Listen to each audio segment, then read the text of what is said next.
Eh bien, nous allons reprendre avec cette table ronde que j'ai donc l'honneur et le plaisir d'animer. Pourquoi avoir élu un cuisinier à l'Académie des Beaux-Arts? Alors, ce n'est pas une question, et ça a finalement été dit, provocatrice. La question est fondée puisque précisément, Guy Savoy est le premier à avoir été élu au sein de cette prestigieuse assemblée. Et on va donc réfléchir. Alors, je disais à Jean-Robert, il a déjà avancé tout un tas de questions et répondu à ces questions et retracé une histoire longue. Donc, tu vas marcher un peu sur mes plates-bandes, hein, je dois l'avouer. Bon, je te pardonne. Mais on va non seulement parler de l'Académie des Beaux-Arts en tant qu'institution, aujourd'hui, son fonctionnement, et aussi inscrire ça dans un temps plus long et aussi voir comment, finalement, les rapports entre le monde de la culture, les institutions qui représentent le monde de la culture, les rapports qu'entretient ce monde avec le monde de la cuisine. Donc, on va essayer d'aborder ces thématiques. C'est pour ça que, par exemple, nous parlerons à nouveau de l'UNESCO, qui, je pense, en l'occurrence, est une question assez cruciale. Et ben pour ce faire, j'ai le plaisir d'échanger aujourd'hui avec Fabrice Hibert. Merci beaucoup d'être avec nous, artiste plasticien, la section peinture, et depuis 2018 au fauteuil neuf de la section peinture. Le plaisir aussi de recevoir Eva Jospin, qui a été élue alors, tout récemment, 2024, il y a un peu moins d'un an, hein, c'est ça, au fauteuil, alors section sculpture, et au fauteuil 1 de la section sculpture. Donc 2 représentants de l'Académie des Beaux-Arts, et pour compléter ce panel, Francis Chevrier, directeur de l'Institut européen d'histoire et des cultures de l'alimentation, dont il a déjà été beaucoup question. Et là, ce sera en effet notamment pour traiter du volet UNESCO de cette, encore une fois, question des rapports entre instances culturelles et cuisine. Alors, j'avais préparé quelques citations, donc que je vais rayer désormais, puisqu'elles ont... Non, elles ont déjà été avancées, mais il m'en reste une, quand même, heureusement.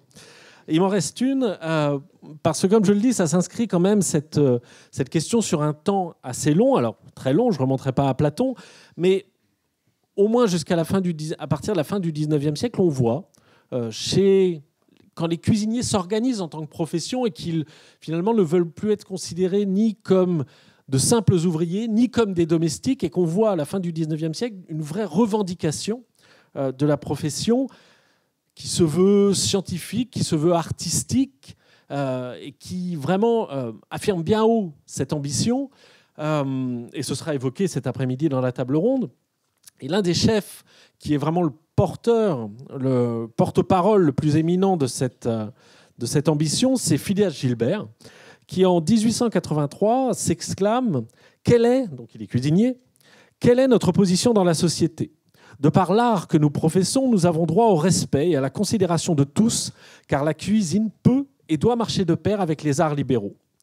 Mais il semble que, de parti pris, le cuisinier soit écarté et considéré comme un mercenaire, sans que ceux qui l'écartent ainsi prennent la peine de jeter un regard sur la vie de l'homme, vie toute de travail et d'abnégation. » Mais j'ai envie de dire, l'élection de Guy Savoy, c'est un peu la réponse à cette ambition, puisque avec cette élection, c'est précisément l'art culinaire qui marche de pair avec les arts libéraux. Donc c'est le couronnement d'une histoire longue, c'est aussi finalement la réponse à une revendication qui devient clairement formulée par les cuisiniers à partir de la fin du 19e siècle, et nous y reviendrons. Mais alors, puisqu'il est question de l'Académie des Beaux-Arts, durant tous nos échanges, je crois qu'on va peut-être commencer par le commencement. C'est qu'est-ce que l'Académie des Beaux-Arts ? Alors, c'est peut-être une question un peu honteuse d'une certaine manière, mais je pense que pour le grand public, il y a nécessité de clarifier alors, son fonctionnement, les modalités même d'élection. Vous me permettez de vous poser cette question, exactement quel est le rôle de l'Académie des Beaux-Arts ? Et alors, vous apporterez chacun des éléments de réponse. Et prenez le micro. Et les deux fonctionnent. Jean-Michel Villemotte ou Colline Serrault sont tout à fait aussi autorisés à intervenir, bien évidemment. Alors je vais en parler un peu quand même. Bon, bonjour à tous. Beaucoup, À tous, oui. J'ai la voix un peu cassée, mais c'est pas grave. Et ça, je peux dire n'importe quoi avec cette voix cassée, c'est parfait. Et en fait, bon, l'Académie des Beaux-Arts, où je suis membre depuis quelques années, maintenant 6 ans, je crois, 2018. Et donc, j'ai découvert l'Académie il y a très longtemps. Et puis, je me suis dit, il y a toujours, sûrement des choses à faire et tout ça. Et donc, petit à petit, j'ai commencé à comprendre comment ça se passait. Et c'est un lieu... Quand j'ai découvert, quand j'étais élu à l'Académie, c'est un lieu où il y a beaucoup d'experts dans plein de domaines des arts différents, des pointures extraordinaires dans des milieux très divers, très différents. On a l'impression il y a ringard par ringard, des choses comme ça, mais en fait, ils sont tous extrêmement pointus, sophistiqués dans leur domaine. Ce qui fait que, en fait, on est une sorte de... Très vite, on comprend qu'on est le lieu où on garde, où on est les gardiens de la créativité, de l'art en France depuis quelques siècles. Et pour moi, ça, c'est un engagement qui m'habite depuis le début de mon élection, qui fait en sorte que je vais défendre l'art et la création en France et à l'étranger depuis son élection. Donc c'est un lieu extraordinaire pour ça. Et puis après, le système des élections, est-ce que je dois parler de tout ça, de tous les lieux? Un petit peu. Le système des élections, en fait, on veut tout savoir, il n'y a rien de secret. Hein. Enfin, et puis... Presque pas. Presque pas. Et en fait, c'est très... sauf le vote, ouais. Et en fait, ça se passe très simplement. Tout le monde peut se présenter à l'Académie quand un siège est vacant, quand quelqu'un décède, un membre décède, il y a le fauteuil se libère. Et à ce moment-là, les membres de la section ouvrent le siège. Et à ce moment-là, il est ouvert au public et on peut s'inscrire pour être élu. Et puis après, il y a tout un processus de parler de son travail, de faire des rendez-vous, de parler de tout ça. En fait, ça se fait petit à petit et c'est très confidentiel. C'est-à-dire qu'on essaie de faire en sorte que tout le monde soit au même niveau et soit très valorisé. Alors, on ne va pas faire trop de communication avant l'élection. Et c'est une fois l'élection arrivée, eh ben, en fait, quand tu vois, c'est quand tu es arrivé ou quand tu es arrivé, Guy, en fait, c'est tout d'un coup, ben, on fait partie de la même famille. On a tous le même engagement de faire en sorte d'aller loin dans la protection de l'idée de l'art. Parce qu'en fait, c'est ça, l'idée des arts en général. Et je pense que c'est un peu des enjeux de l'Académie. Évidemment, il y a beaucoup de l'humanisme et tout ça, mais c'est un des vrais enjeux de l'Académie, c'est de la protection des arts. Alors, oui, ça marche. Bon, mais moi, je suis fraîchement arrivée, donc j'ai un regard... j'ai l'impression que je suis encore en train de découvrir et d'apprendre. Ce qu'il y a donc de très intéressant par rapport à ce processus d'élection que vient de vous décrire Fabrice, c'est que nous sommes élus par nos pairs.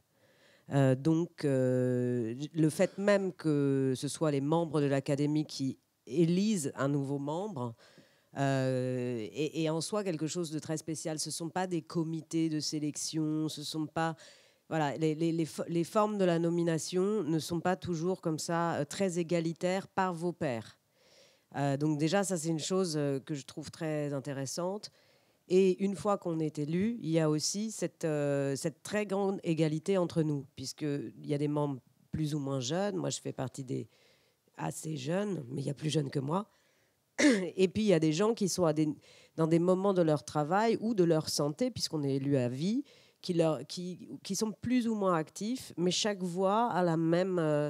je ne parle pas de voix d'élection, je parle de voix vraiment de parole et d'intervention dans ce qui est notre mission, c'est-à-dire défendre les arts à travers, et c'est comme ça que ça s'exprime le plus, la distribution, entre autres, de prix, avec des prix qui ont des dotations, donc qui aident véritablement différents artistes dans leur création. Donc c'est vraiment un travail de soutien à travers cette politique de prix.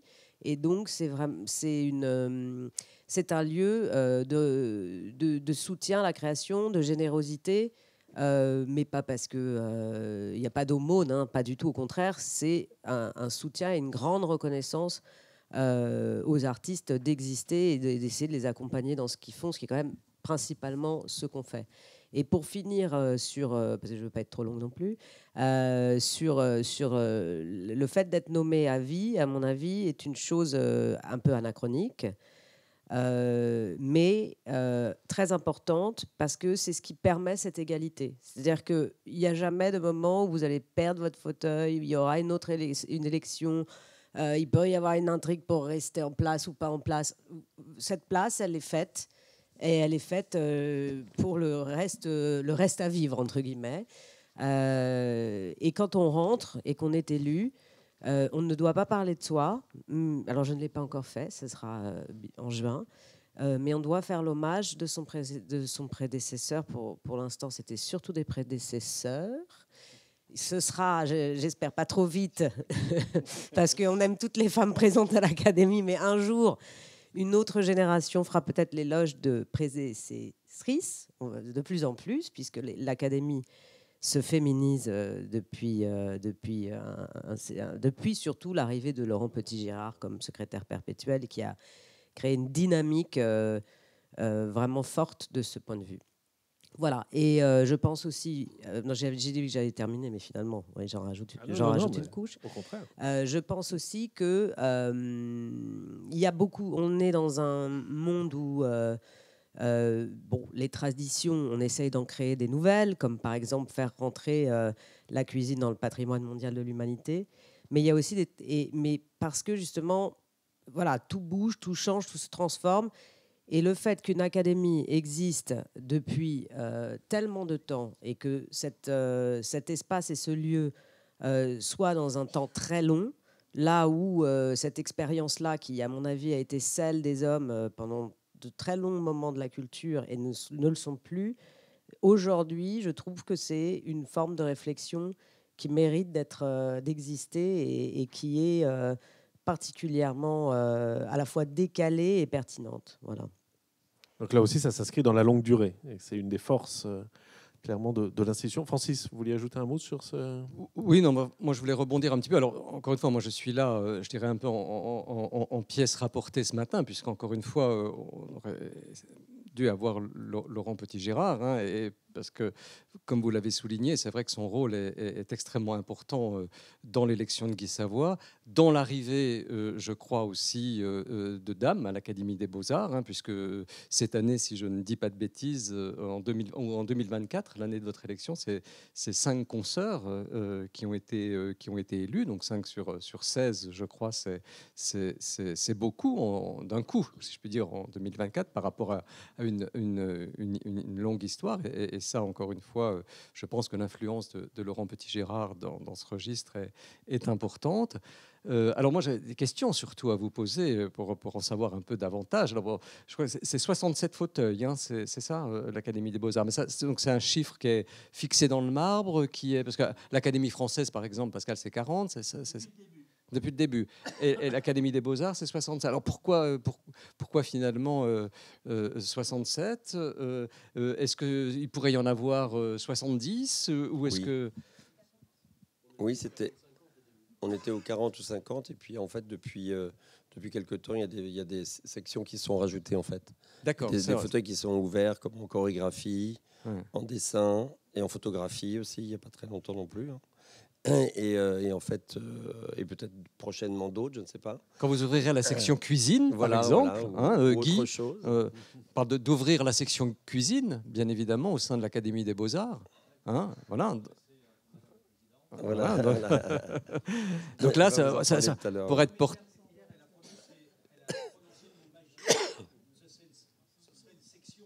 Goût. Oui.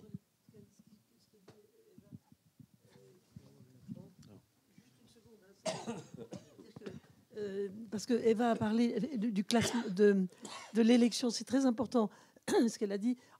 La section, par exemple, si tu es en sculpture,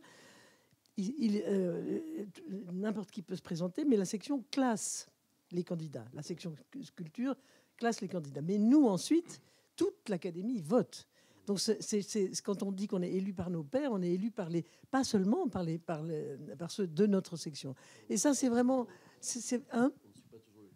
Ah non, on ne suit pas toujours le classement, ou bien on le suit, mais voilà, et ça, c'est extrêmement important. C'est quand même un processus très démocratique. Et puis, il y avait aussi, je voulais aussi parler du fait qu'on n'a pas le droit de parler publiquement à l'Académie des candidats. C'est-à-dire que, et ça c'est important parce qu'il y a des gens qu'on déteste dans les candidats, il y a des gens qu'on adore. Alors, ça peut créer des espèces de mouvements comme ça passionnels. Alors que là, on peut avoir ces mouvements passionnels dans les dîners ou sur ce téléphone, etc. Mais publiquement, dans l'Académie, c'est pas permis. Pourquoi ? Parce qu'après, quand la personne est élue, il y a tout ce qu'on aura pu dire de pas sympa ou de trop sympa, eh ben, ça ne compte pas. C'est-à-dire qu'à partir du moment où quelqu'un est élu, il est dans la famille, point barre, c'est tout. Il est admis, c'est tout. Voilà. Et ça, c'est quand même vraiment... c'est quand même ce que vous ressentez aussi quand on arrive. Et puis, je voulais aussi... Elle a parlé des prix qui sont énormes. C'est des millions qu'on distribue à des jeunes créateurs. Mais aussi, il y a des résidences, énormément de résidences. Ça veut dire que c'est des lieux qui sont dédiés aux gens qui créent, aux jeunes surtout. Et ça, c'est vraiment Laurent aussi. Ça veut dire réhabiliter beaucoup de notre patrimoine immobilier qui est riche. L'Académie est riche, mais on la partage, on la donne à des jeunes. Voilà. Je crois que c'est tout ce que je voulais dire pour l'instant. Oui, c'est l'Académie la plus riche, c'est ça, qui détient le plus de patrimoine. Jean-Robert, on te reconnaît bien là. Merci pour toutes ces précisions. Oui, parce que je le rappelle, dans les statuts, il est écrit que l'Académie des Beaux-Arts doit contribuer à la défense et à l'illustration du patrimoine artistique de la France et soutenir la création artistique dans le respect du pluralisme des expressions et des disciplines. Donc voilà la mission première de l'Académie des Beaux-Arts. Et en l'occurrence, on a aussi cette section 6 des membres libres qui comporte les membres sont élus parmi les peintres, sculpteurs, alors dans l'ensemble de l'Académie, sculpteurs, architectes, graveurs et dessinateurs, compositeurs de musique, créateurs d'œuvres cinématographiques et audiovisuelles, photographes, chorégraphes ou parmi les personnalités ayant servi les arts et les artistes créateurs exerçant une discipline n'ayant pas donné lieu à la création d'une section propre. Donc, les membres libres, ce sont ces artistes créateurs inclassables, si je puis dire. Donc voilà ce qu'est un cuisinier, un artiste créateur inclassable. Mais ce qu'on peut se demander, voilà, pour l'instant, exactement, c'est dans le contexte actuel où il y a quand même une tendance, j'allais dire, alors on parlait des nouvelles disciplines qui étaient représentées, on parlait de la photographie, ça fait pas longtemps la création de c'est une vingtaine d'années, et chorégraphie qui est... C'est ça. Hein. Donc il y a un vrai mouvement de fond, alors d'ouverture. On a ouverture de diverses natures. On parlait justement du travail de Laurent Petit-Girard. Ouverture vers les femmes, hein, notamment. Ouverture aux femmes. Est-ce qu'il serait aberrant l'idée a été évoquée, qu'il y ait une création d'une section art culinaire, ou est-ce que l'idée a déjà été agitée en interne ? On en parle. Non, c'est pas aberrant du tout, parce qu'en fait, mais il faut imaginer qu'il faut placer les arts culinaires dans un mouvement beaucoup plus lié à l'humanisme, à l'humanité. Donc, c'est peut-être pas forcément ce mot-là. C'est peut-être aussi un mot beaucoup plus général, avec une pensée plus détachée, plus étymologique du mot, je ne sais pas quoi. Et en fait, peut-être que c'est justement dans les travaux que nous faisons le mercredi qui va peut-être se mettre en place le nom exact de ça, mais peut-être qu'on va le savoir bientôt. Donc réflexion en cours, c'est ça ? Non. D'accord.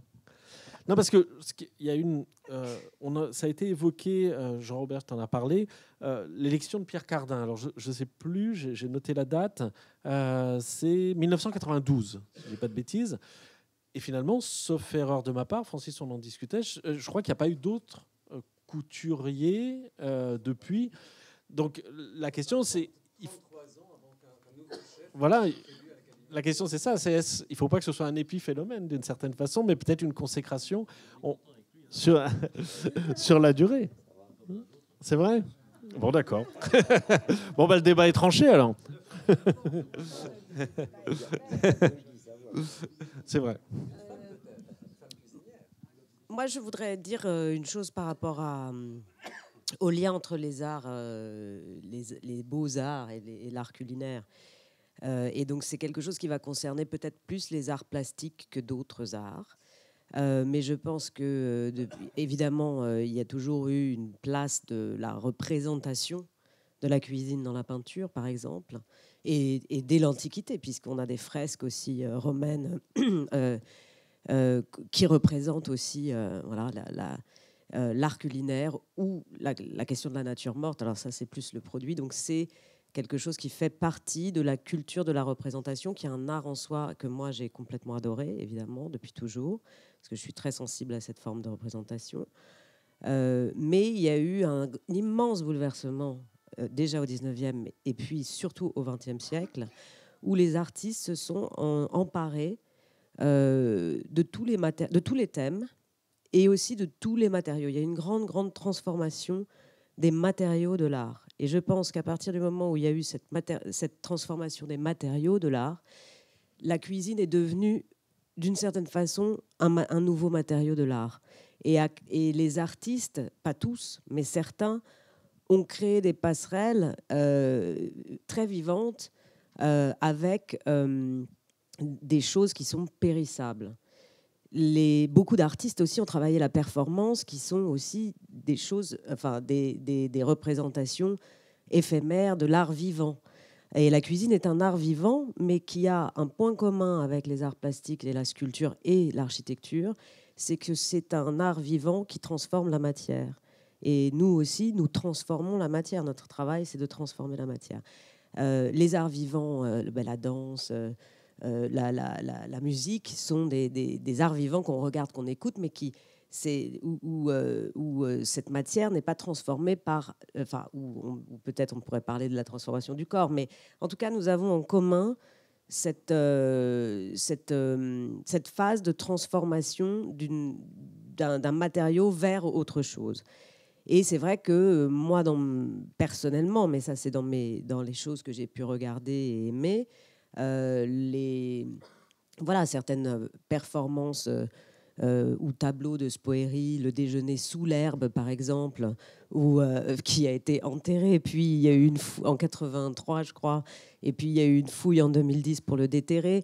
Les repas qu'il faisait, et puis après il les transformait en tableaux, ou certaines œuvres de Anselmo qui a... Alors là, c'est pas encore de la cuisine, mais enfin, il y a quand même déjà un produit avec une salade et du granit et du cuivre, ou une œuvre de Yanis Kounelis avec du café. Donc voilà, et le fait que le musée puisse à un moment exposer ses œuvres, et comme dans une cuisine, à chaque fois que le café n'a plus d'odeur, on le change. Quand la salade pourrit, on en met une autre.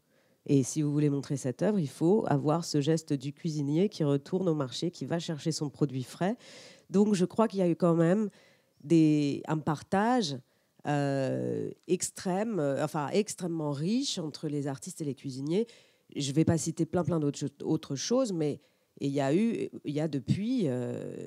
encore assisté à un banquet organisé par un commissaire d'exposition, fait avec des artistes, autour du ravioli. Donc, en fait, ce genre de choses aujourd'hui dans l'art sont très vivantes et très, très présentes. Ce n'est pas la chose qu'on voit le plus, mais c'est présent et c'est là. Voilà. Donc les frontières se sont un peu troublées. Oui, parce que je pense que les frontières de l'art, et que ça a été ça la grande révolution du XXe siècle, qui était préparée, c'est que les artistes ont aboli les frontières de l'académisme, c'est-à-dire... peinture, gravure, sculpture, les sections. Voilà, les sections. Et c'est pour ça que l'académie, elle est belle aujourd'hui, parce que toutes les sections sont là, mais toutes mélangées, vivantes dans un dialogue et dans une richesse commune. Voilà. Alors ce que vous venez de dire, c'était normalement la 4e partie de cet entretien, mais c'est pas grave. Décidément, on me sabote. Il fallait nous envoyer le plan. Hein. Mince, autant pour moi. Pour reprendre justement sur cette inscription dans la longue durée, je veux dire, c'est un peu mon dada autour de cet échange, mais je pense que c'est vrai que c'est important. Et d'ailleurs, là, en parlant de l'évolution de l'art, on est aussi dans cette question de la longue durée. pour revenir sur les institutions, justement, on est dans cette reconnaissance, désormais, j'ai envie de dire, plus officielle. On a parlé, enfin, on a déjà, Jean-Robert, tu parlais notamment de Berchoux, la citation de Berchoux. On pourrait parler aussi d'Antonin Carême. Alors, il y a une fameuse citation, alors, qui en fait est apocryphe, d'ailleurs, manière amusante. Celui qui a mis cette citation dans la bouche d'Antonin Carême, c'est Anatole France. Nous sommes dans la salle Anatole France, et dans un ouvrage qui s'appelait Le crime de Sylvestre Bonnard, membre de l'Institut. Donc là, voilà, la boucle est totalement bouclée. Et la soi-disant citation d'Antonin Carême, c'est « Les beaux-arts sont au nombre de 5, à savoir la peinture, la sculpture, la poésie, la musique et l'architecture, laquelle a pour branche principale la pâtisserie ». Donc, on a déjà, il y avait certainement une revendication chez Carême, même s'il n'a pas dit cette phrase, clairement, cette aspiration à être un artiste, un architecte. Il a publié des ouvrages, d'ailleurs, ou avec des projets architecturaux. Donc, on a cette ancienne revendication qu'on va dire, on peut faire remonter à Carême. Je parlais ensuite de la fin du 19e siècle, quand la profession des cuisiniers se met en ordre de marche. Là, je pense que c'est un temps vraiment aussi tout à fait crucial. Et il y a une réponse au XXe siècle, on va dire, des pouvoirs publics. On parlait de la Légion d'honneur, Escoffier, en effet, 1919. Je pense que là, c'est un temps assez fort. Et il y en a eu d'autres ensuite, dans les années 20, qui ont aussi reçu la Légion d'honneur, comme Prosper Montagnier. Il y a aussi eu autre type de reconnaissance, le Salon d'automne, à partir de 1923, qui a créé une section gastronomie avec cette revendication, donc salon artistique, et qui là recevait la gastronomie avec une revendication du gastronome Austin de Crozes qui voulait parler de la gastronomie comme un 9e art.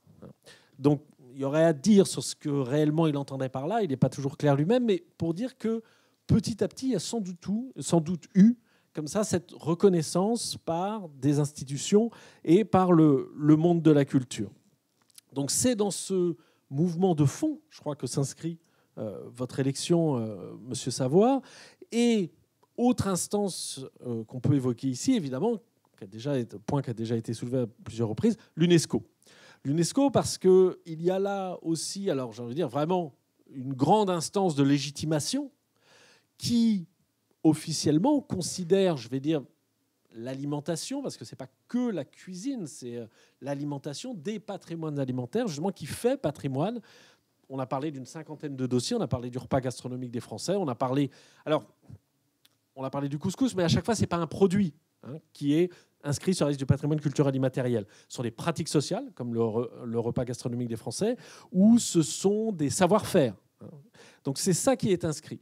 Alors, Francis, on peut peut-être revenir un peu justement sur ces relations entre l'UNESCO, le ministère de la Culture, Jean-Robert en a déjà touché un mot, et justement cette reconnaissance, cet autre niveau de reconnaissance du culinaire, de l'alimentaire, par ces instances légitimantes, d'une certaine façon.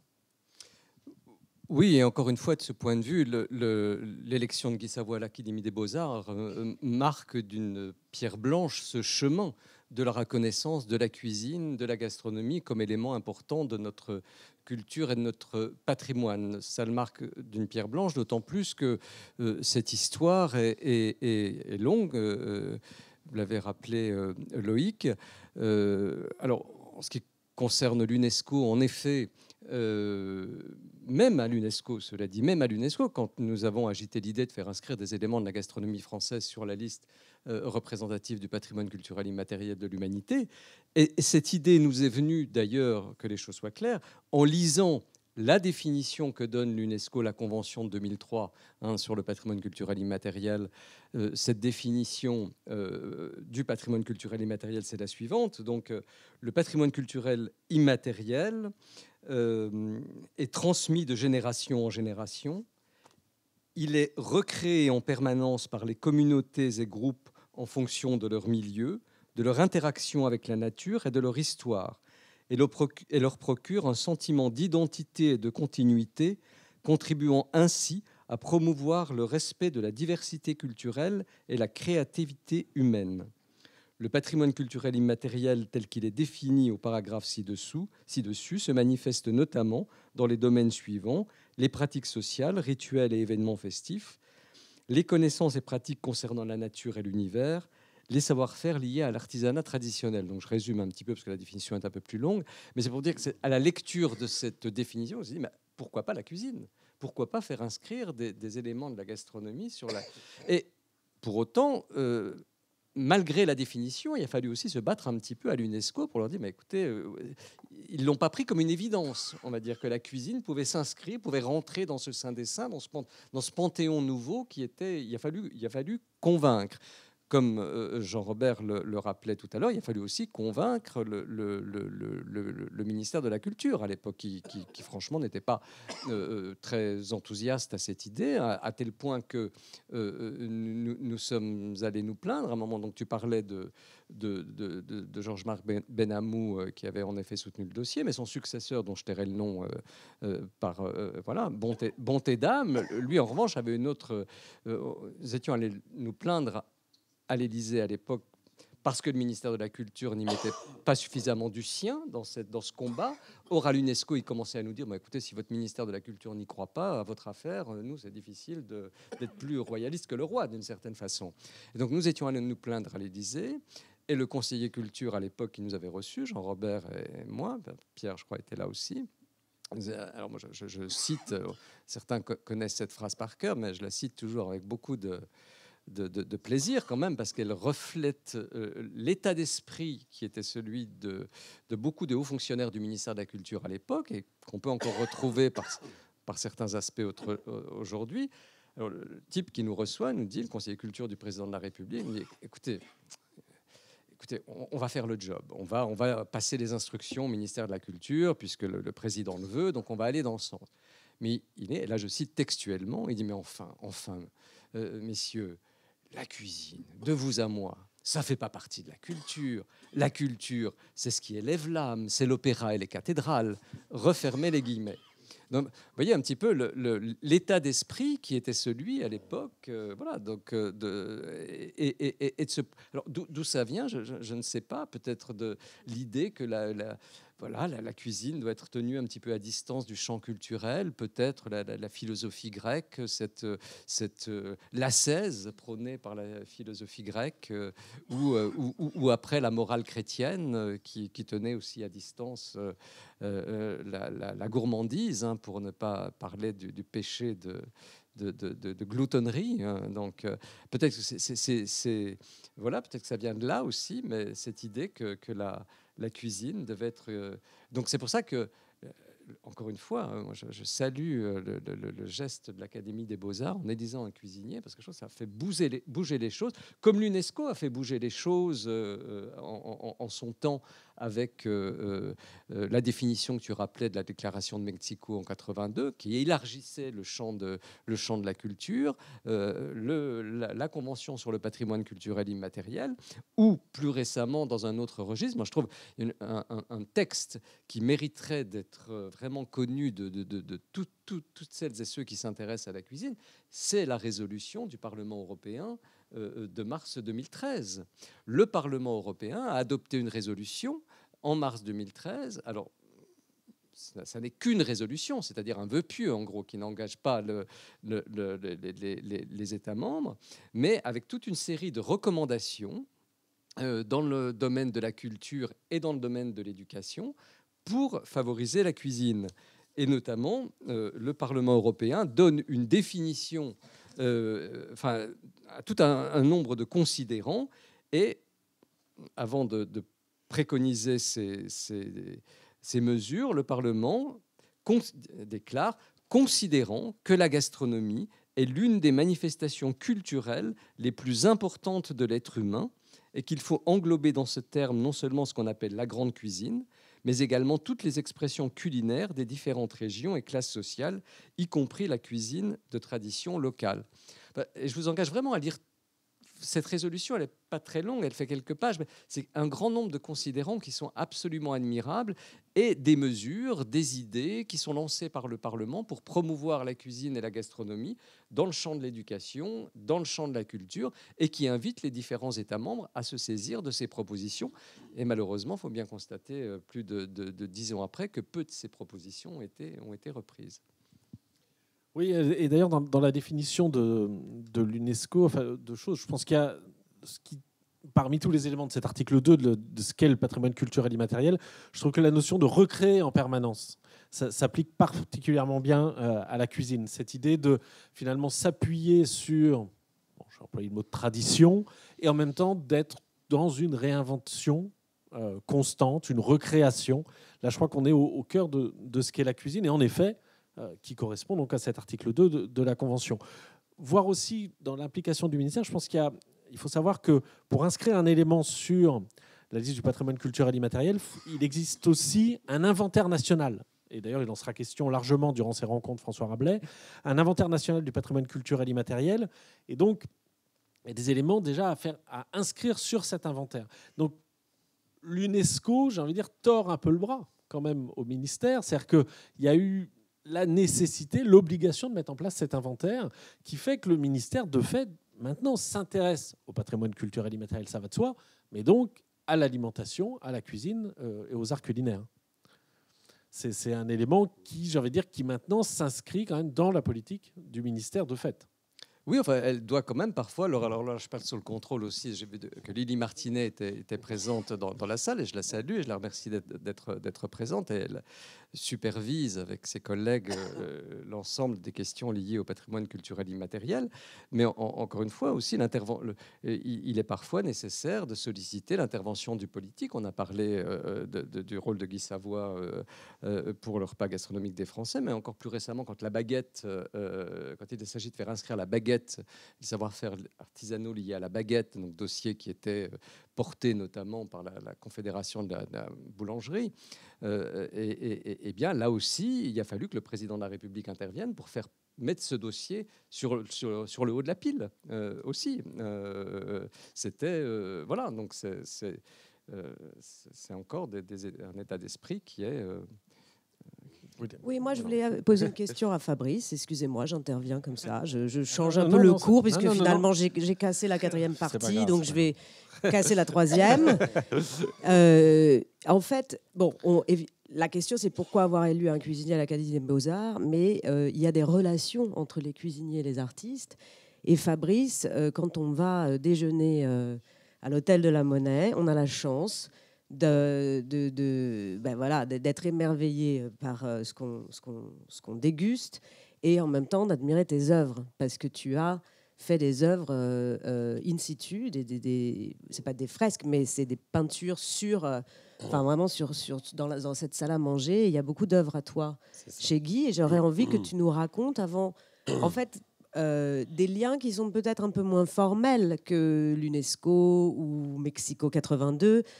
Et puis, au fond, l'Académie des Beaux-Arts avec cette idée d'académisme, mais pour raconter ces relations en fait, humaines qui se créent et comment tu as travaillé ces œuvres et quelle était ta relation avec Guy. En fait, merci beaucoup, Eva. En fait, toute l'élection de Guy Savoy à l'Académie, c'est aussi plein de choses très, très humaines qui sont passées depuis une quinzaine d'années et qui ont fait en sorte que Guy a été même... nécessaire pour l'Académie. Et en fait, je remercie beaucoup Jean-Michel Villemotte qui, au début des années 2010, nous a fait rencontrer avec Guy Savoy pour un projet que nous avons fait à Doha. Je me souviens très bien. Et en fait, je ne connaissais pas Guy Savoy à ce moment-là, mais je connaissais sa cuisine, tout ça. Je connaissais qui il était, tout ça. Et donc, j'ai imaginé les couleurs de sa cuisine. Et j'ai fait un énorme... nuancier de toutes les couleurs de la cuisine de Guy Savoy, sur 15 mètres de long, sur 4 mètres de large. On a fait un plafond à Pardon ? 15 ou je sais plus, enfin très long, et avec une sorte de patchwork de toutes les couleurs de la cuisine de Guy Savoie. Avec les vins, avec tous les desserts, les entrées, tout ça. Et en fait, quand on s'est rencontrés, c'était tout de suite, c'était naturel, quoi. Tout était naturel. Et puis après, on a commencé à travailler, à faire des projets ensemble. Et puis peut-être, Guy, il y a plein d'histoires communes qui ont fait qu'on a développé plein de projets ensemble. Et puis partagé des moments différents, des lieux enfin, puis des échanges de créativité. Et puis après, j'ai compris aussi que Guy Savoie aussi était un amoureux de la matière. Et en fait, quand on est peintre, il y a la matière aussi. Tu parlais aussi des choses. Et en fait, quand on est peintre ou sculpteur, en fait, la matière est importante dans la création de cette beauté-là. Et en fait, quand on est cuisinier, il y a aussi ça. Et en fait, on va chercher les meilleurs matériaux pour faire les meilleures peintures. On fait les meilleurs matériaux pour faire les meilleures plats. C'est toujours la même chose, en fait. Et donc, puis on valorise des choses qui sont quelquefois des choses moches, comme par exemple un déchet, et puis un carton, et des choses moches, et puis elles deviennent très belles, en fait. On arrive à faire ça quand on est artiste. Et ça, et cuisinier, c'est exactement la même chose. Donc mais si, quelquefois, un navet. Un navet. Il y a plus de noblesse dans un chou fraîchement cueilli que dans un homard surgelé. Ah oui. Voilà, tout est dit. Et donc, l'élection de Guy Savoie à l'Académie, c'est aussi tout plein de choses autour qui font que cette humanité qui existe chez Guy, elle a transpiré, puis elle a fait en sorte que tout le monde, c'était nécessaire qu'il soit là. Voilà. Et pour penser, par exemple, ces couleurs que vous évoquiez, ça, c'est dans un dialogue, c'est vous face à l'assiette. Alors, moi, moi, je suis fils d'agriculteur, donc je connais un peu les plantes et les animaux et tout ça. Donc, je connais les couleurs de la cuisine. J'adore faire un peu de cuisine, pas pareil, mais j'adore faire ça. Et donc, je vois les couleurs, les dégradés, les matières qui se transforment, la cuisson, le froid et tout ça.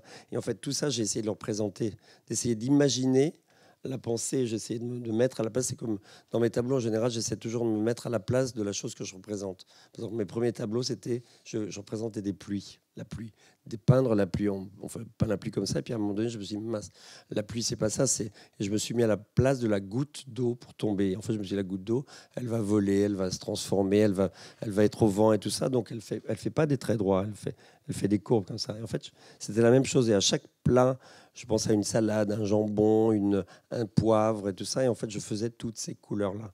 Et je faisais tous les dégradés possibles en pensant à la cuisine de Guy Savoie. Donc, il n'y a pas rien. Hein. C'est beaucoup. Hein. Et c'est du coup, pour le restaurant de l'Hôtel de la Monnaie, c'est ça. Il y a un autre restaurant sur lequel vous aviez collaboré à Doha, d'abord. C'est à Doha. Et puis après, à l'Hôtel de la Monnaie. D'accord, je pensais qu'il y en avait même un troisième, en fait. Oui, après, il y en a eu d'autres. Ouais. Et ces collaborations avec des chefs, c'est quelque chose qui, par exemple, qui vous inspire? Alors moi, j'ai eu une... je vais parler de mon expérience. Mais oui. Il faut. Non, j'en ai pas eu de nombreuses pour l'instant, mais peut-être qu'un jour on va trouver une façon. Non, mais j'avais été invitée pour une carte blanche par une maison de champagne qui s'appelle Ruinart, et et on a organisé un espèce de grand dîner. Donc j'avais créé des céramiques, parce qu'il y a aussi, j'aimerais aussi, peut-être on va en parler à un moment ou rapidement, mais en tout cas ne pas oublier les arts de la table, parce que par exemple moi j'ai fait une collection de céramique pour Astier de Villate que j'adore, et une des inspirations c'était tous ces centres de table, c'est surtout de tables absolument inutiles et merveilleux. Et notamment, je m'étais inspirée d'Antonin Carême, qui était un architecte frustré, mais grand pâtissier, et qui faisait ces espèces de constructions complètement folles. Donc voilà, ça c'est pour dire que les inspirations circulent et sont fécondes. Et donc, dans le cadre de cette carte blanche avec Ruinart, j'ai travaillé avec un chef qui s'appelle Arnaud Donquel, qui a un restaurant qui s'appelle Plénitude à Paris. Et en fait, en regardant mes œuvres, il a eu envie de créer tout un menu et particulièrement un dessert stratifié comme le carton. Donc et il a fait un jeu de textures stratifiées dans le dessert avec des agrumes mais en même temps, il a essayé de donner un aspect qui s'approchait aussi de cette matière. Donc c'était intéressant parce qu'il y avait bien sûr toujours, comme nous aussi, autrement, sans la question du goût, même si certains artistes aujourd'hui ramènent le goût dans leur œuvre et dans leur pratique, la question du goût et de sa forme, en fait, de son aspect visuel. Et je pense que la différence peut-être qu'il y a entre la cuisine que l'on fait nous chez soi et la grande cuisine ou la gastronomie, c'est la part visuelle, c'est-à-dire la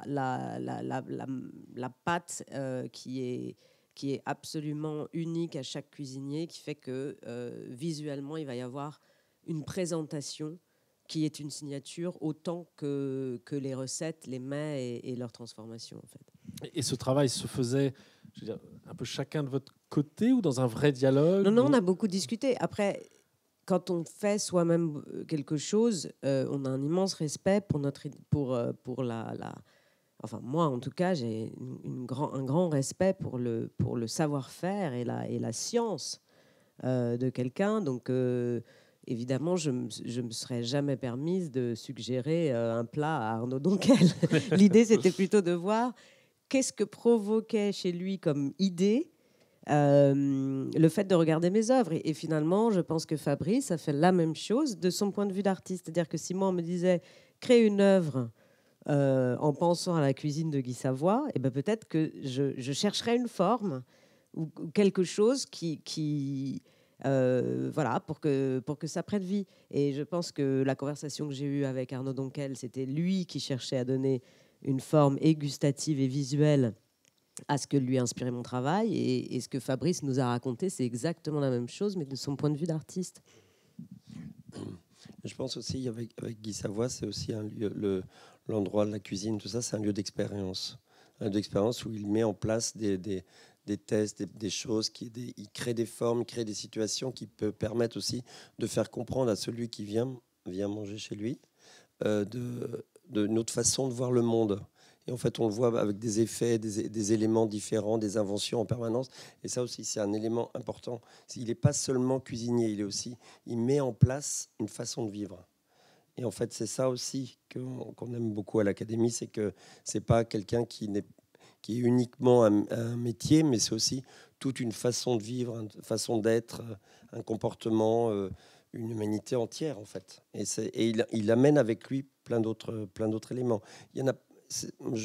En fait, si ça a mis du temps pour qu'il y ait un cuisinier à l'Académie, c'est parce qu'il fallait trouver le bon qui puisse y arriver.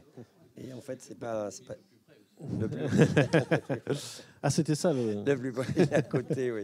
Est-ce qu'il faut être de bonne compagnie? Parce que c'est un critère. Parce qu'on dit que pour l'Académie française, c'est important oui. D'être de bonne compagnie. Oui. Donc, est-ce que c'est aussi un critère qui est pris en compte quand on élit Oui, bien sûr. Oui. Bien sûr. Après, oui, je pense que c'est évidemment un critère, c'est souhaitable. Ensuite, on ne se connaît pas forcément avant d'être élu, donc c'est aussi un pari sur voilà. Mais bien sûr, oui, c'est important. Tout le monde est formidable après.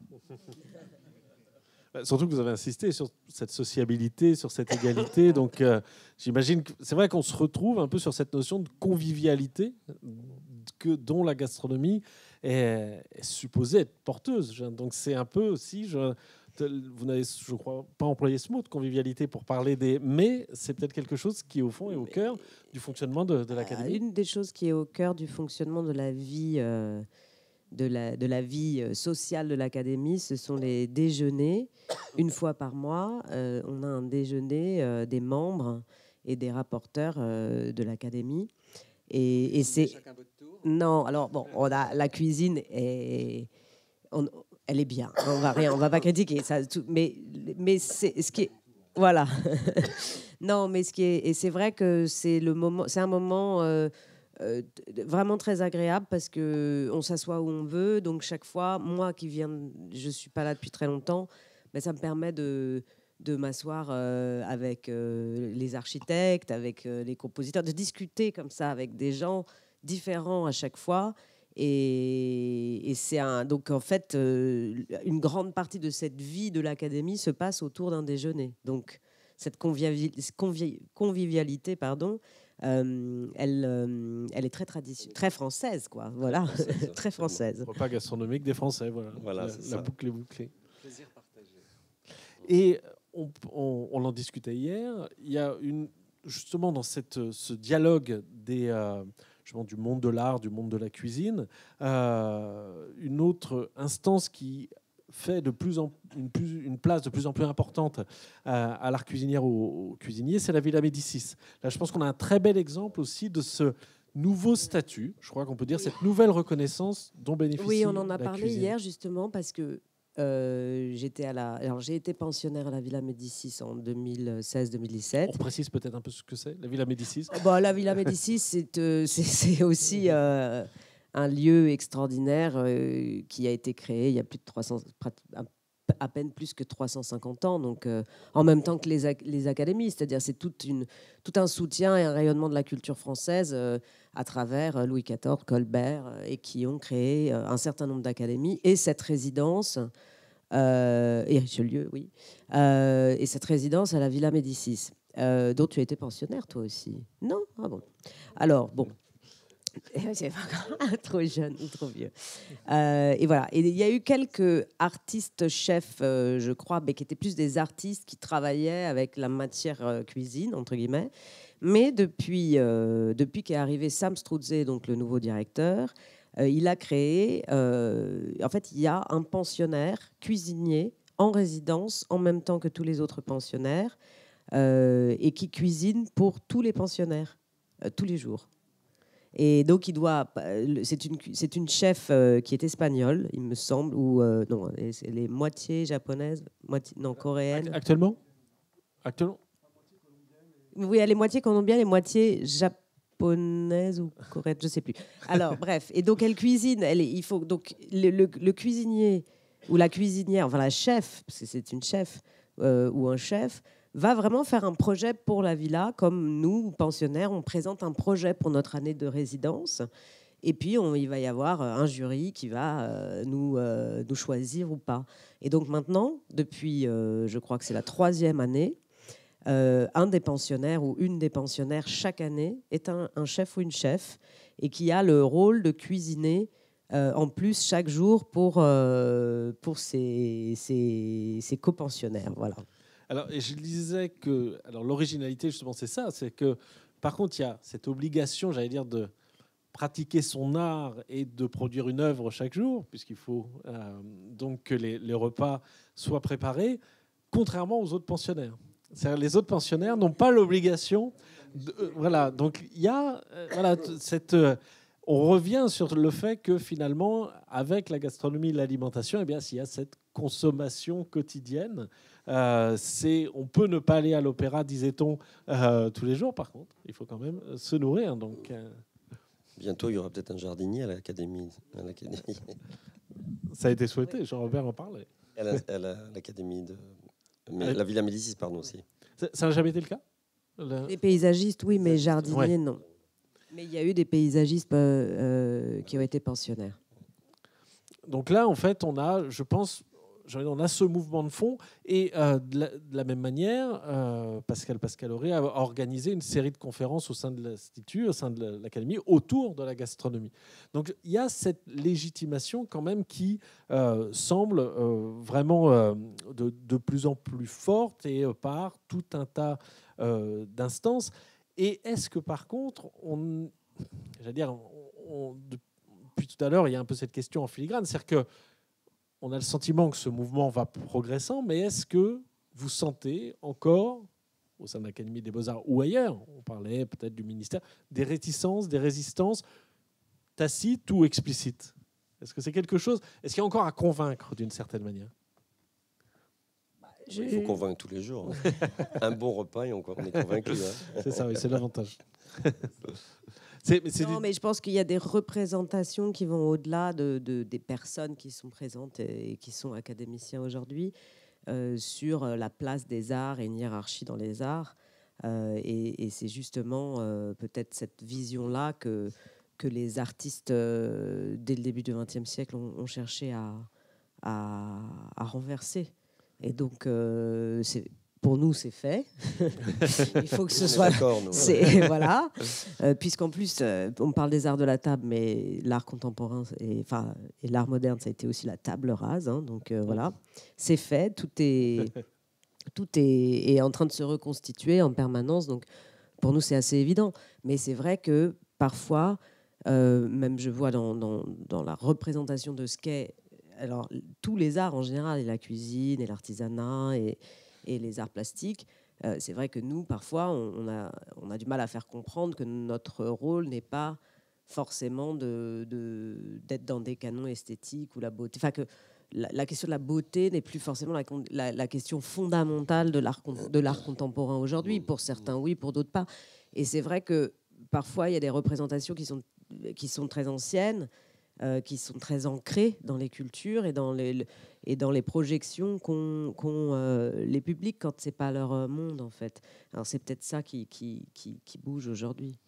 Mais est-ce que parfois, justement, le modèle des beaux-arts n'a pas été un peu, j'allais dire, inhibant pour les cuisiniers ? C'est-à-dire que, est-ce que les cuisiniers ne sont pas d'abord des artistes du goût et que cette référence esthétique qu'on évoquait, je pense justement, quand je parle de cette revendication qui se construit au 19e siècle, c'était l'idée eux-mêmes de faire une œuvre, voilà, la carême architecturale, alors que finalement, ils oubliaient ce qui est peut-être le cœur de leur métier, c'est-à-dire le goût. Est-ce que là, il n'y a pas une référence qui...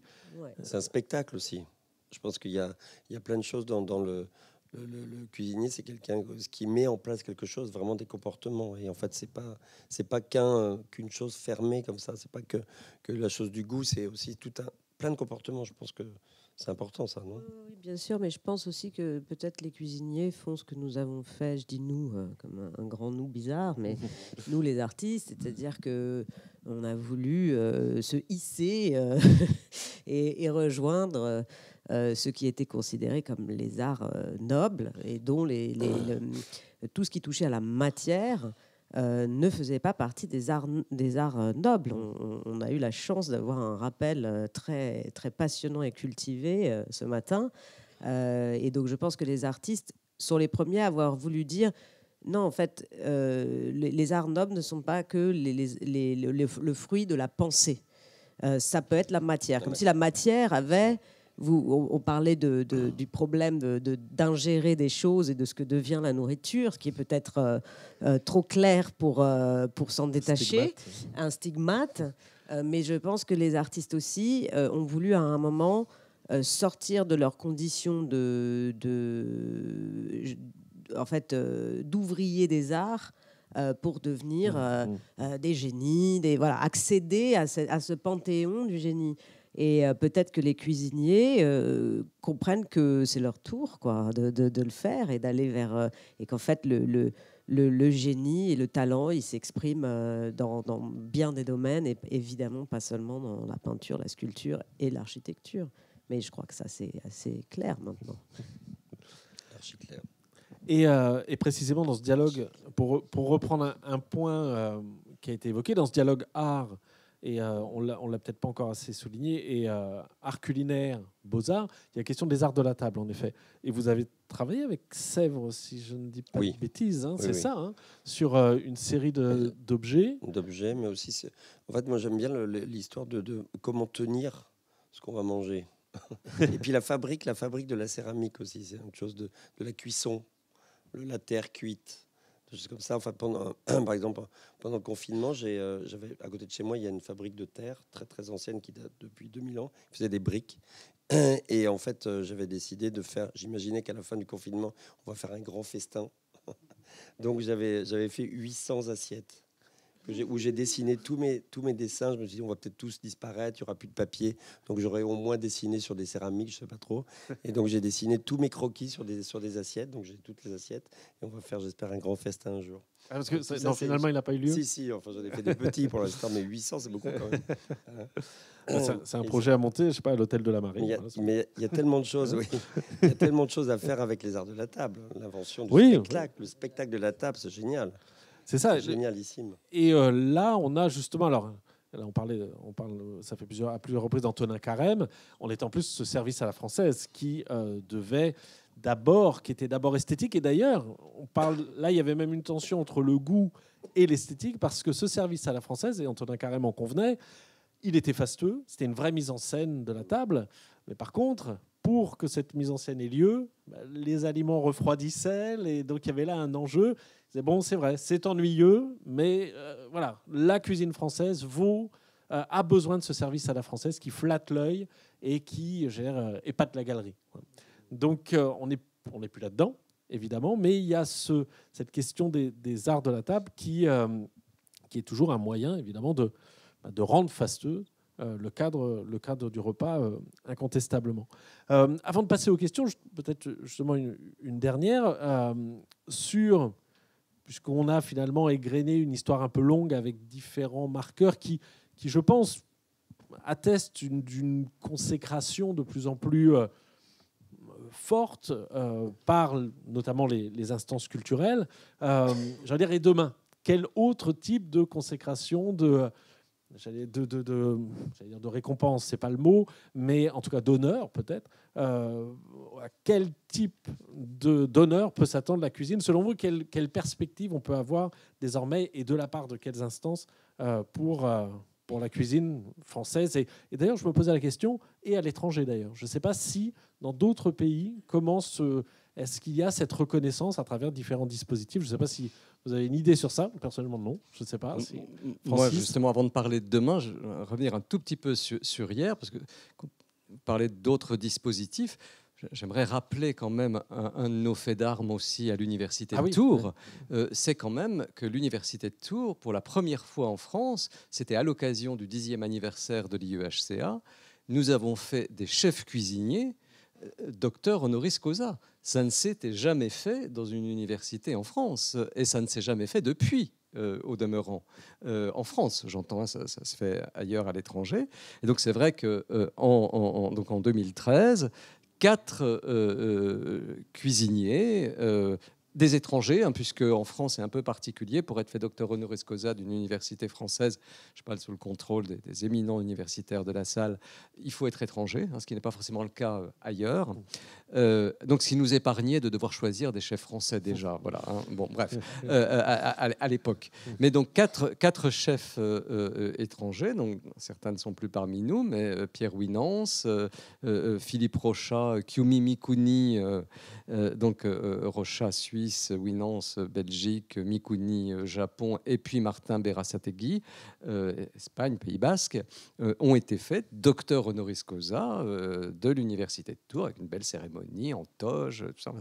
Voilà, et ça ne s'était jamais fait jusque-là dans un pays, le nôtre, qui se targue de sa culture, de sa gastronomie, de l'importance. Voilà, donc ça, pour l'avenir, peut-être que d'autres universités en France pourraient, par exemple, faire des chefs cuisiniers docteur honoris causa. C'est aussi une possibilité. Enfin, voilà, c'est un beau geste de reconnaissance pour le métier de cuisinier également. L'invitation est lancée.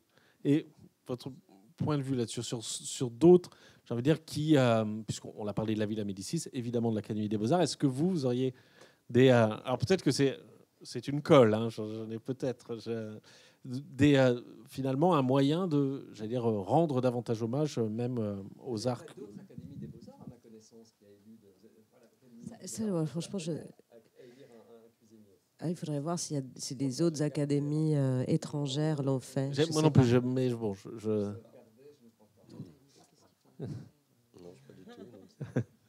Non, mais un musée, oui, ça c'est ça.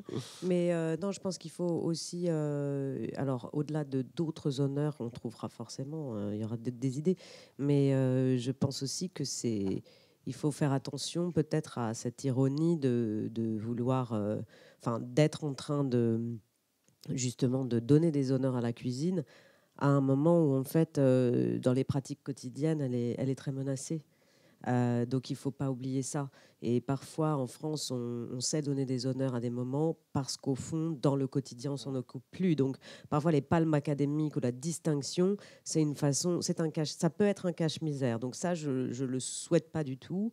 Et donc, c'est une mise en valeur, mais pour ne pas mettre un chapeau sur la réalité de ce qui se passe autour de la nourriture, des produits transformés, de la malbouffe, et de la profonde révolution culturelle par rapport à la cuisine qu'il y a eu après-guerre, mais surtout depuis les années 80, qui est un désastre de santé, de goût, voilà. Et donc, certes, les honneurs, mais aussi la vie, quoi. La vie et la défense d'une façon de consommer, d'une façon de produire et d'une façon de transformer et de faire la cuisine soi-même aussi ça.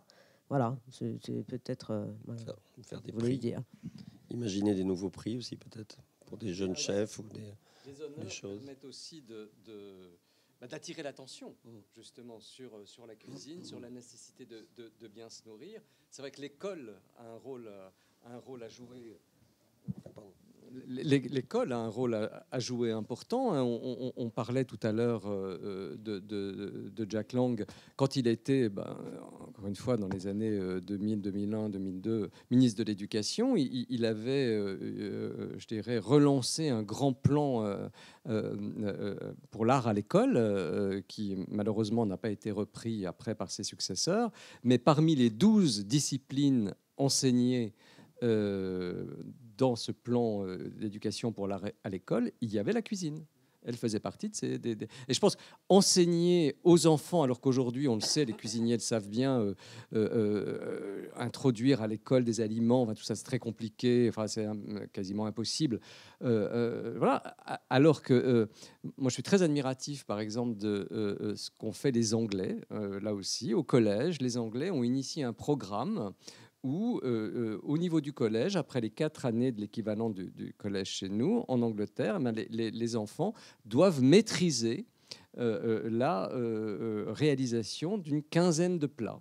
C'est un programme qui s'étale sur plusieurs années, sur 4 ans, et au bout de ces 4 années, les élèves, programme qui reflète la diversité de la culture anglaise, hein. Il y a tous les plats aussi issus des échanges avec le monde qu'a connu l'Angleterre, mais les petits Anglais, alors l'idée de départ, c'était la lutte contre l'épidémie d'obésité, bien sûr, hein, mais néanmoins, voilà. Et je trouve qu'en France, à l'école, on devrait faire davantage pour réintroduire la cuisine à l'école, pour ce qui permet de parler aussi de géographie, d'histoire, voilà, parce qu'avec la cuisine, c'est toutes ces matières qui sont... Mais aussi, bien sûr, de nutrition, de diététique et de l'importance de bien se nourrir. L'école a un rôle important à jouer. Peut-être que l'Académie des Beaux-Arts peut contribuer aussi dans son combat à faire en sorte que la cuisine soit mieux prise en compte à l'école. Ça fait écho finalement au mot d'ouverture du maire de Tours, où on voyait qu'il y avait ce double aspect, finalement, à la fois les rencontres François Rabelais et la Villa Rabelais, et en même temps cette cuisine centrale. On est toujours sur ce double volet de nourrir, de bien nourrir et d'apprendre, en effet, là, en l'occurrence, à cuisiner, et puis la défense, on va dire, d'un patrimoine. Tout ça se répond et tout ça fait sens. Est-ce que vous aviez un mot à ajouter? Sinon, on passe aux questions de la salle. Donc, des questions?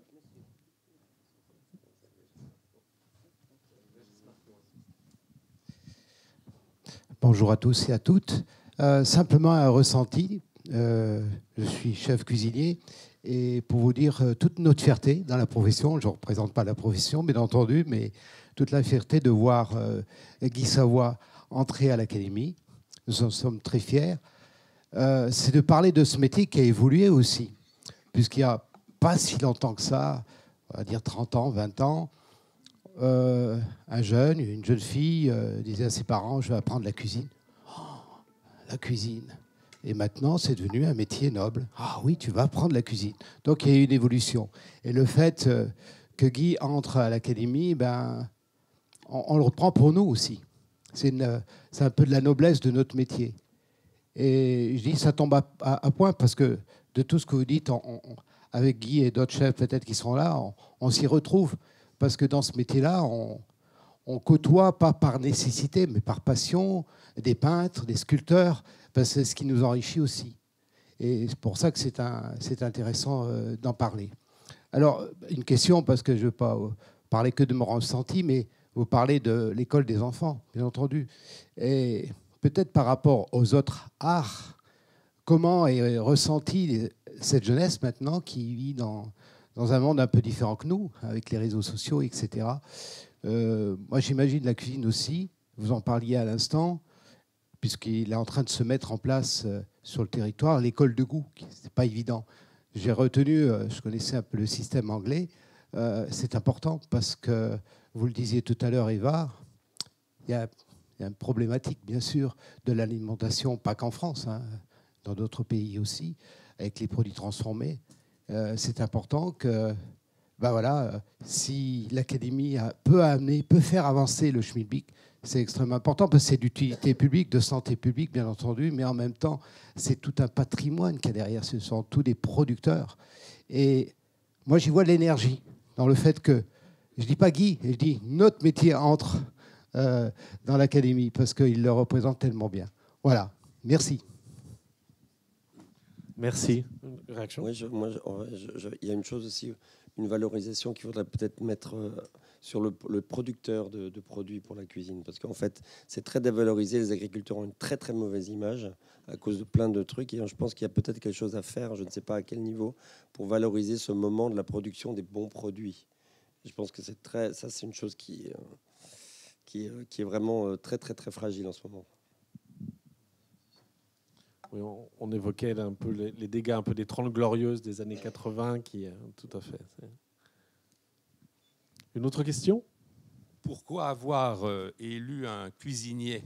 Je vais vous soumettre une hypothèse qui va vous paraître peut-être humoristique, mais qui n'est pas du tout saugrenue. Parce que les cuisiniers ont un gros cervelet. Le cervelet est en effet une partie du cerveau très impliquée dans les compétences motrices et cognitives multiples mobilisées par l'exercice de la cuisine. C'est ainsi qu'un institut de bioimagerie et de physiologie italien s'est intéressé au cerveau des grands chefs, sans conclure encore si c'est l'acquisition de l'expertise culinaire qui a modifié leur morphologie cérébrale ou s'ils ont, dès le départ, un cerveau qui les prédispose à leur art. Alors je termine par une question directe à M. Savoie, où j'ai eu le plaisir de déjeuner un jour dans son restaurant de la Monnaie de Paris. Si votre cerveau n'a pas encore été étudié, envisagez-vous de léguer votre corps, ou au moins votre cerveau, à la science, le plus tard possible, bien sûr, quand vous quitterez l'Académie des Beaux-Arts. Merci en tout cas.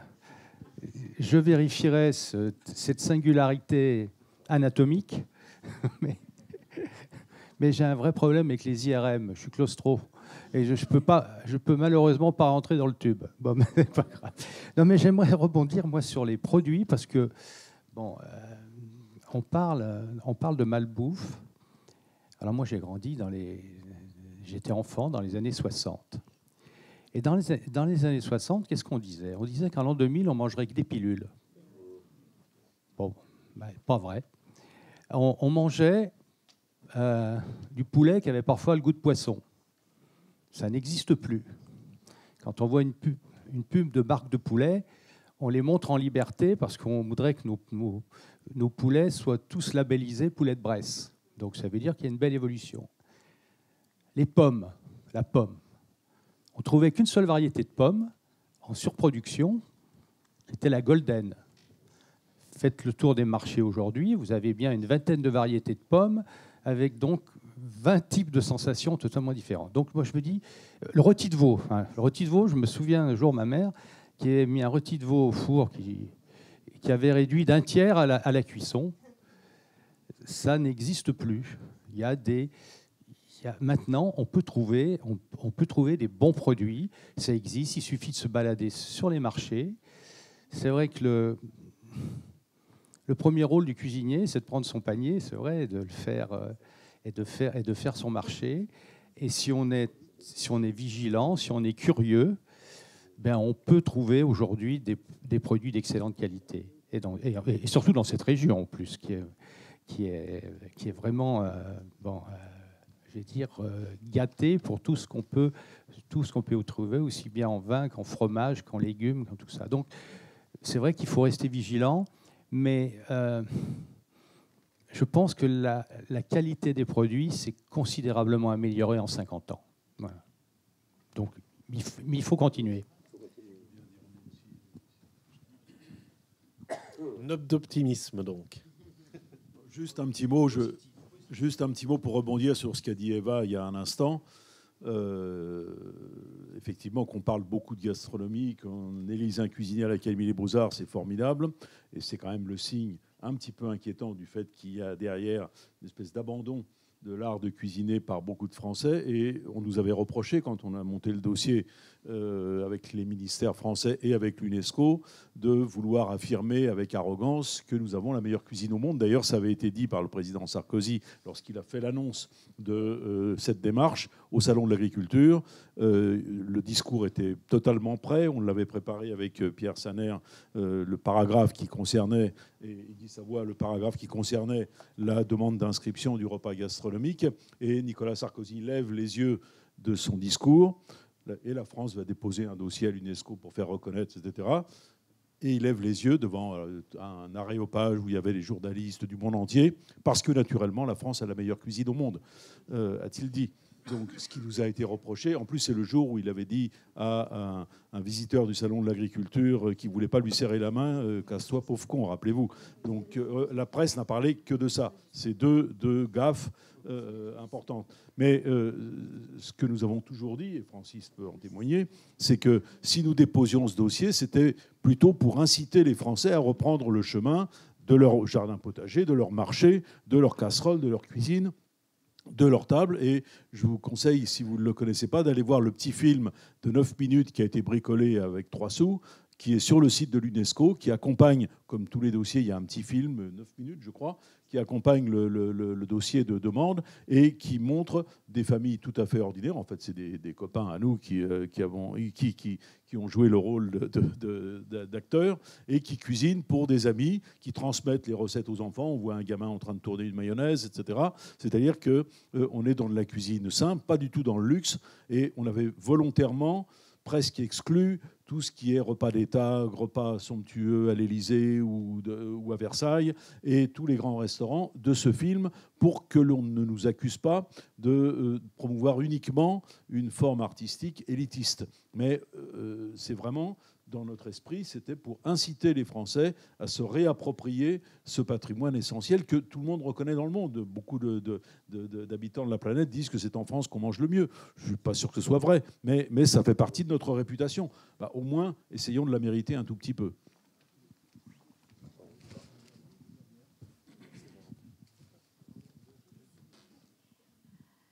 Monsieur Savoie, c'est à vous que je me permets de poser une question à propos des produits de base que vous cuisinez dans vos restaurants, sachant qu'aujourd'hui, les scientifiques disent que la plupart des aliments, en tout cas les fruits, les légumes, sont un peu avec des calories vides et que leur culture dans les terres actuelles ne sont plus ce qu'elles étaient autrefois. Et que, par exemple, alors là, c'est pas vraiment ce qu'on cultive ici, mais aujourd'hui, si on mange une orange, si on veut avoir les vitamines idéales, eh bien, il faudrait en manger 10, et c'est vrai pour un certain nombre de produits de base. Et c'est la raison pour laquelle pas mal de gens prennent des compléments alimentaires qui sont plus ou moins bien dosés, etc. Mais on parle aussi de nutrition des cellules avec éventuellement différentes choses. Mais comment arrivez-vous à doser ou à être sûr, le goût, la qualité, la provenance, etc. Mais est-ce que c'est une question à laquelle vous pouvez me répondre, s'il vous plaît ? Si j'ai les compétences, mais bon, tout à l'heure je vous ai parlé de la pomme. Je ne dis pas que le combat est gagné, hein, je dis pas, mais je dis qu'il y a que c'est quand même, ça s'est amélioré. Je vais prendre un autre produit, hein, puisqu'on vient juste d'en quitter la saison, c'est la tomate. On pensait qu'on mangerait plus jamais de bonnes tomates. Je suis désolé, moi j'ai acheté des tomates sur plusieurs marchés en France. J'ai trouvé les bonnes tomates.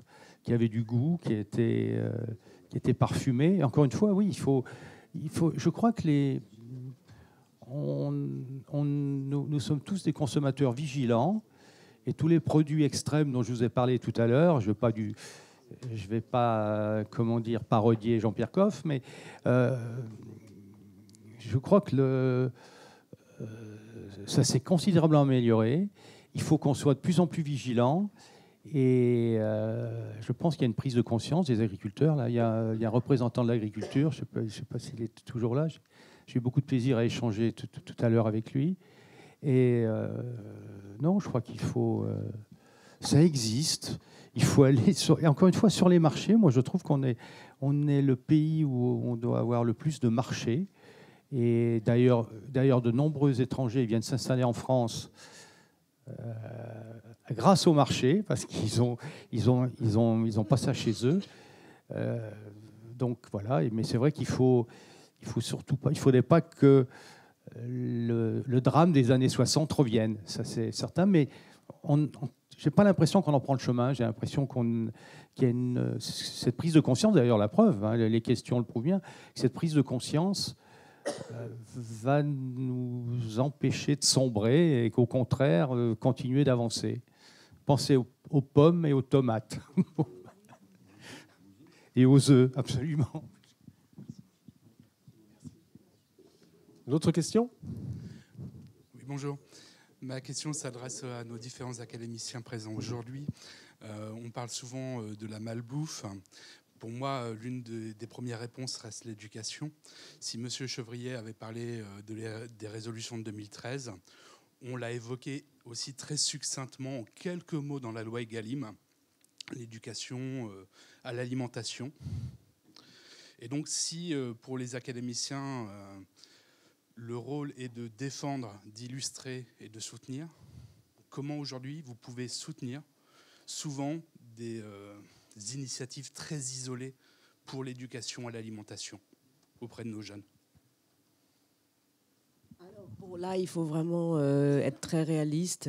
On a une influence, mais pas si grande. Hein. Je veux dire, vraiment, on peut vraiment peser mettre nos 67 poids pour cette cause, mais on reste une voix qui compte, mais qui parmi bien d'autres, et on n'a pas de levier de puissance à notre disposition pour réellement changer les choses en termes de voilà.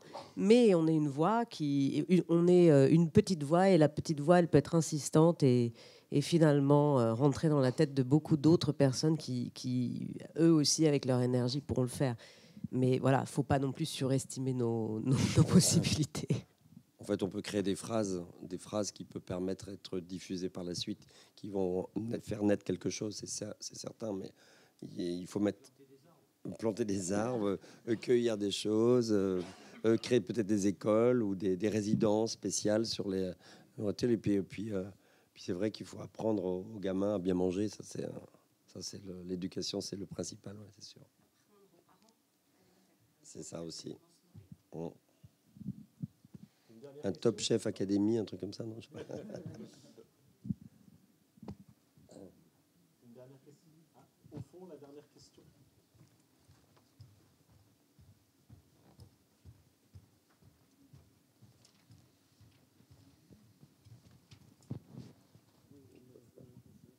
Bonjour. Alors moi j'ai une dernière question. Donc vous avez abordé le fonctionnement de l'Académie des Beaux-Arts avec ces talentueux artistes qui occupent donc ces sièges. Mais de notre point de vue, ce monde peut aussi paraître un peu plus hermétique, voire élitiste, et réservé, comme on a pu le mentionner, aux arts dits classiques. Est-ce que vous n'avez pas peur que l'entrée de la gastronomie aux Beaux-Arts ne vienne finalement cloisonner un peu plus cet art et désintéresser ou même rompre un peu plus le lien avec la jeunesse qui n'a comme repère aujourd'hui finalement plutôt que les réseaux sociaux et des chefs viraux comme Cédric Grolet?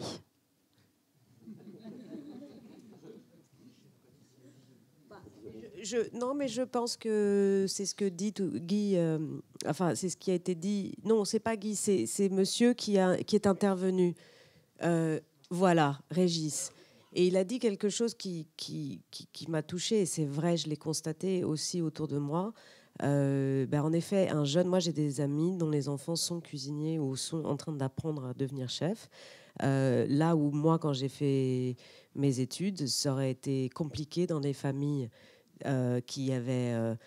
c'était pas vu comme une progression sociale. Or, aujourd'hui, je pense que ça s'est changé. Et donc, je pense que c'est votre génération de jeunes qui sont en train de prendre ces places, de les valoriser. Et donc, non, je ne crois pas que l'entrée au contraire, je pense que l'entrée d'un chef comme Guy à l'Académie des Beaux-Arts, c'est une perspective pour tout le monde et qui monte tout le monde. Et vous êtes une génération passionnée de cuisine et beaucoup de jeunes se tournent vers ces métiers là où avant ils auraient eu cette passion comme un hobby, mais pas comme une vie. Ce sera le mot de la fin. Ce sera le mot de la fin. Nous allons laisser la place, en vous remerciant pour tous ces éclairages, pour sont plus familiers maintenant avec l'Académie des Beaux-Arts. Merci beaucoup.